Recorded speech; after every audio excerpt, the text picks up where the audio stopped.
نبينا صلى الله عليه وسلم أشرف الخلق إجماعا،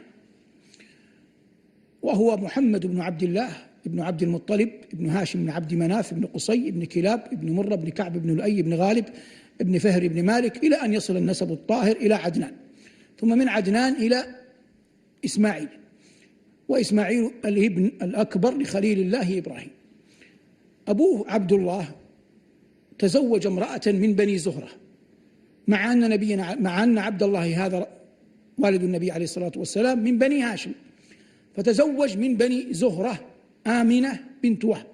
أن عبد المطلب قبل ذلك حفر بئر زمزم في رؤيا رآها، أجملها حتى لا يطول المقام، رأى رؤيا فذهب يحفر بئر زمزم.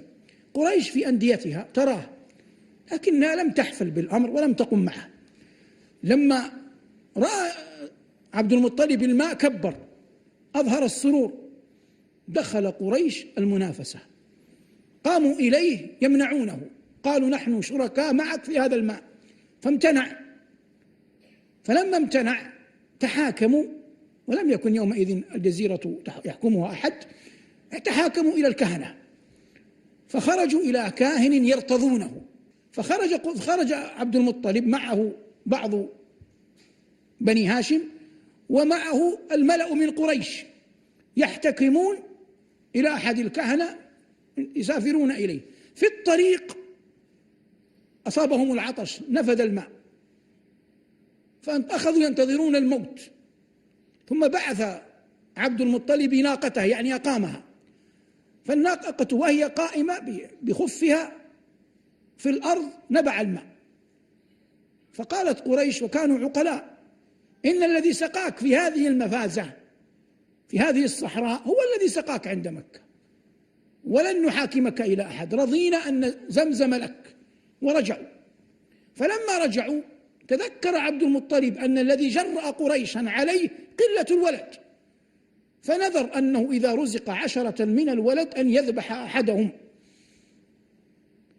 فلما رزق 10 من الولد أقرع بين أبنائه، فوقعت القرعة على عبد الله والد رسولنا صلى الله عليه وسلم.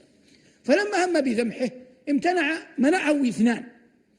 أولا إخوة عبد الله لم يقبلوا أن يذبح أخوهم، والآخر أخوال عبد الله لم يقبلوا أن ابن أختهم يذبح، فما زالوا في عبد المطلب، فقبلوا بالرجوع إلى كاهنة، فالكاهنة حكمت أن يضع القرعة بين اسم عبد الله وبين 10 من الإبل، فإذا وقعت القرعة على عبد الله يزيد في الإبل، فما زال عبد الله يزيد 10 مرات حتى وصلت إلى 100 من الإبل. فلما وصلت إلى 100 من الإبل وقعت القرعة على 100، فلم يطمئن عبد المطلب فرددها 2 3 والقرعة تأتي على 100 من الإبل، فنحر 100 من الإبل وخلى بينه وبين الناس يطعمون، ونجا عبد الله. لماذا نجا؟ لأن الله كتب في الأزل أن في صلب هذا الرجل خيرة الله من خلقه وصفوته من رسله محمد بن عبد الله. تزوج آمنة، لما تزوج كان أخواله في المدينة، فلما كان أخواله في المدينة كان يتردد على المدينة، فلما ذهب إلى المدينة في إحدى المرات مرض، بقي قرابة 1-2 مريض، فأصبح عبد المطلب الآن يعاني من غيبة الولد، فإذا بالولد أي بعبد الله يخبر عبد المطلب أن ابنه عبد الله توفي، فأصبح عبد المطلب الآن مات ابنه، لكنه مات بعد غيبة، بمعنى أنه له 1-2 لم يره، وهذا يجعل العاطفة أشد. ثم تمضي أيام وإذا به ينادى أي عبد المطلب أن زوجة ابنك أي آمنة ولدت غلاما، فيفرح ويأتي ويقدر الله له، وما كان له أن يحيد عن ذلك أن يسميه محمد، مع أن العرب لم تكن تعرف هذا الاسم كثيرا، ولم يكن يقول أهل التاريخ أحد لم يسمى محمد في تلك الحقبة إلا 4، منهم محمد بن عبد الله بن عبد المطلب صلوات الله وسلامه عليه.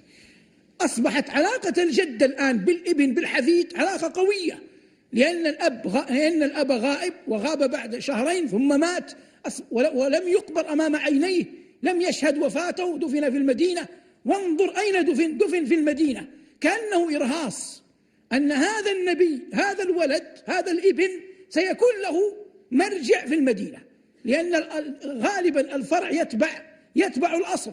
فلما دفن عبد الله في المدينة، لمن يقرأ مثل هذه الحوادث قراءة صحيحة فيها إشارة إلى أن هذا النبي الخاتم سيمكن له في المدينة، وقد وقع هذا. ولد محمد بن عبد الله صلى الله عليه وسلم، قال نشأ عليه الصلاة والسلام.